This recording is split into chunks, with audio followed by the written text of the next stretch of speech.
I don't know if you guys know much about Evan McMullen. That's the gentleman on the right.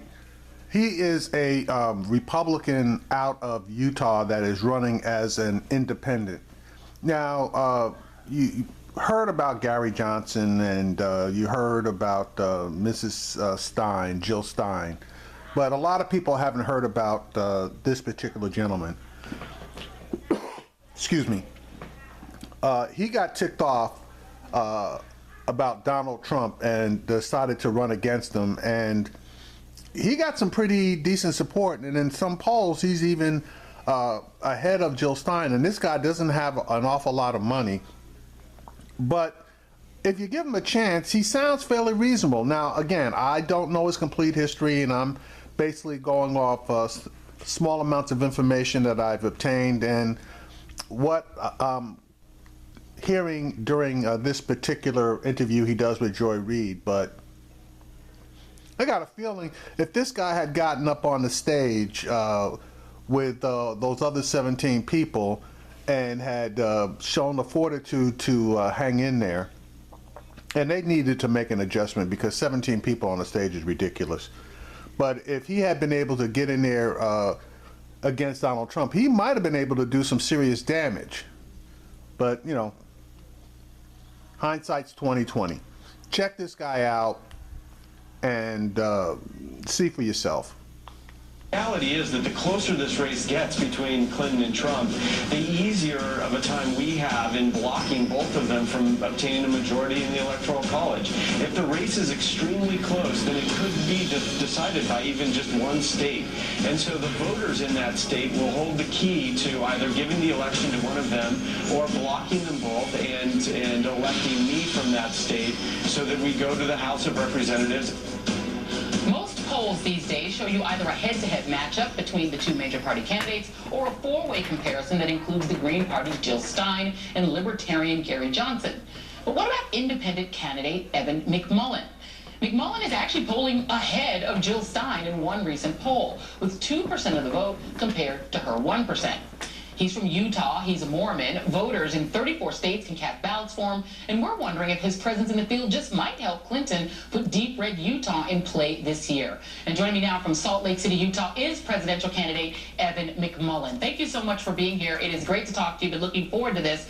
And let's start with that soundbite that we just played of you talking about the scenario by which your presence on the ballot in 37 states throws the race into the Electoral College because neither Hillary Clinton nor Donald Trump gets the sufficient plurality of votes to get to 270.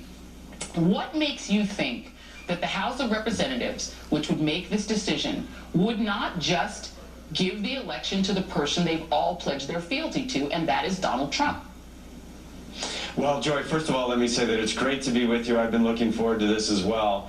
You know, it would be a race. If the election made its way to the House of Representatives, the House of Representatives would need to make a choice by March 4th, according to the Constitution of the following year. And I believe it would reset the race. And so at that point, it would be a three-way competition between Hillary Clinton, Donald Trump, and me. I think that in those conditions, I would have a very good shot of prevailing. Why? Because I align with House Republicans on most issues. Donald Trump does not. Yes, he's the Republican nominee, but he's been an absolute disaster for the Republican Party. I'm the only true conservative candidate in this race, and that's the reality.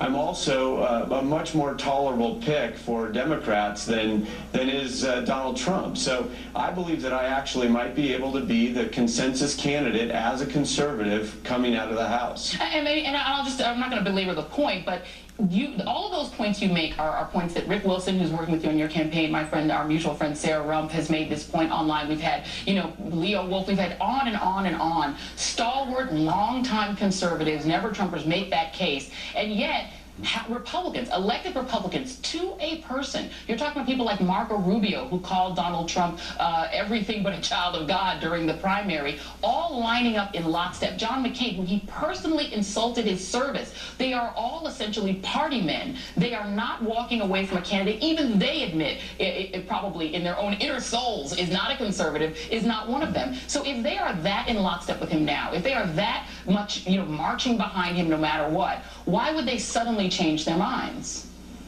Well, you point out correctly, Joy, that would be the challenge. There's no doubt about that. And I've been severely disappointed by Republican elected leaders' broad support for Donald Trump, despite his bigoted and divisive and misogynistic rhetoric. I mean, this is not something that Republicans should support, and it's not something that conservatives do support.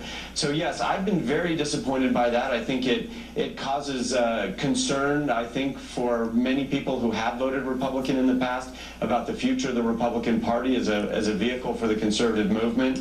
That's perhaps something we can talk about. But yes, certainly that would be the challenge, and I've been very, very disappointed by Republican members in Congress' failure to stand up to Donald Trump. Yeah.